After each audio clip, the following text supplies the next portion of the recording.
अस्सलाम वालेकुम। आपको पता है कि तीसरा सिपारा है, सूरह बकरा पढ़ रहे हैं, उसको कंटिन्यू करेंगे। बिस्मिल्लाहिर्रहमानिर्रहीम। जिसके पीछे दुख हुआ अल्लाह बेनियाज़ है और बुर्दबारी उसकी सिफत है। और ए ईमान वालो, अपने सदक़ात को एहसान जिताकर और दुख देकर उस शख्स की तरह खाक में ना मिला तो जो अपना माल महज लोगों को दिखाने को खर्च करता है और ना अल्लाह पर ईमान रखता है ना आखिरत पर। और इसके खर्च की मिसाल ऐसी है जैसे एक चट्टान थी जिस पर मट्टी की तह जमी हुई थी। इस पर जब ज़ोर का मैना बरसा तो सारी मट्टी बह गई और साफ चट्टान की चट्टान रह गई। ऐसे लोग अपने नज़दीक खैरात करके जो नेकी कमाते हैं, इससे कुछ भी उनके हाथ नहीं आता। और काफिरों को सीधी राह दिखाना अल्लाह का दस्तूर नहीं है। बाखिलाफ इसके जो लोग अपना माल महज अल्लाह की रज़ा जोई के लिए दिल के पूरे सबात और करार के साथ खर्च करते हैं, इनके खर्च की मिसाल ऐसी है जैसे किसी सतह मुर्तफ़ा पर एक बाग हो। अगर ज़ोर की बारिश हो जाए तो दुगना फल लाए और अगर ज़ोर की बारिश ना हो तो एक हल्की फुहार ही उसके लिए काफ़ी हो जाए। तुम जो कुछ करते हो सब अल्लाह की नज़र में है। क्या तुम में से कोई ये पसंद करता है कि इसके पास एक हरा भरा बाग हो?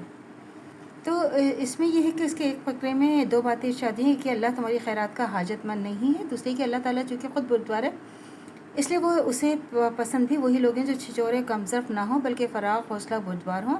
जो खुदा तुम पर ज़िंदगी के असबाब व वसाइल का बेहिसाब फैज़ान कर रहा है, तुम्हारे कसूरों के बावजूद तुम्हें बार बार बख्शता है। ऐसे लोगों को क्योंकि पसंद कर सकता है जो किसी गरीब को एक रोटी खिला दे तो एहसान जिता जिता कर इसकी इज़्ज़त नफ्स को खाक में मिला दें। इस बिना पर हदीस में आता है कि अल्लाह ताला इस शख्स को क़यामत के रोज़ शर्फ़ हम कलामी नज़र इनायत से महरूम रखेगा जो अपने अतिये पर एहसान जिताता हो। इसकी रियाकारी ख़ुद ही इस बात की दलील है कि वह खुदा की आखिरत पर यकीन नहीं रखता। उसका महज लोगों को दिखाने के लिए अमल करना सरीहन ये मायने रखते कि खल्क़ खुदा ही इसकी खुदा है जिसे वो अजर चाहता है। अल्लाह से ना इसको अजर की तवक्को है ना उसे यकीन है कि एक रोज़ अमाल का हिसाब होगा और अजर अता किए जाएंगे। इस तमसील में बारिश से मुराद खैरात है, चट्टान से मुराद उस नीयत और जज्बे की खराबी है जिसके साथ खैरात की गई है। मट्टी की हल्की तह से मुराद नेकी की वो ज़ाहिरी शक्ल है जिसके नीचे नेक नीयती खराबी छुपी हुई है। तो इसकी मिसाल भी अच्छी तरह समझ में आ सकती है कि बारिश का फितरी इक़्तिज़ा तो यही कि इससे रोईदगी हो और खेती नशोनुमा पाए। लेकिन जब रोईदगी कबूल करने वाली ज़मीन महज बराए नाम ऊपर ही ऊपर हो तो उसे ऊपरी तह के नीचे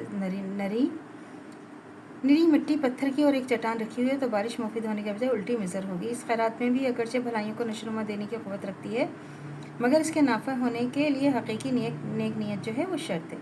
यहाँ काफिर का लफ्ज़ नाशुक्र मुनकर नेमत के मायने में इस्तेमाल हुआ है जो अल्लाह की दी हुई नेमत को इस राह में इसकी रज़ा के लिए खर्च करने के बजाय खल्क़ की खुशनुदी के लिए सर्व करता है, या अगर खुदा की राह में कुछ माल देता भी है तो इसके साथ अज़ियत भी देता है। दरअसल नाशुक्र अपना खुदा का एहसान फरामोश है, जबकि खुदा की रज़ा का तालिब नहीं है तो अल्लाह इससे बेनियाज़ है, इसे खामखा अपनी रज़ा का रास्ता दिखाए। ज़ोर की बारिश से मुराद वो खैरात है जो इंतहाई जज्ब खैर और कमाल दर्जे की नेक नीयती के साथ की जाए। और हल्की फुहार से मुराद ऐसी खैरात है जिसके अंदर जज्ब खैर की शिद्दत ना हो। तो अल्लाह से दुआ करनी चाहिए जो हमारे ईमान मरते दम तो कायम दायम रहे, ख़ात्मा बिल खैर ईमान पर हो।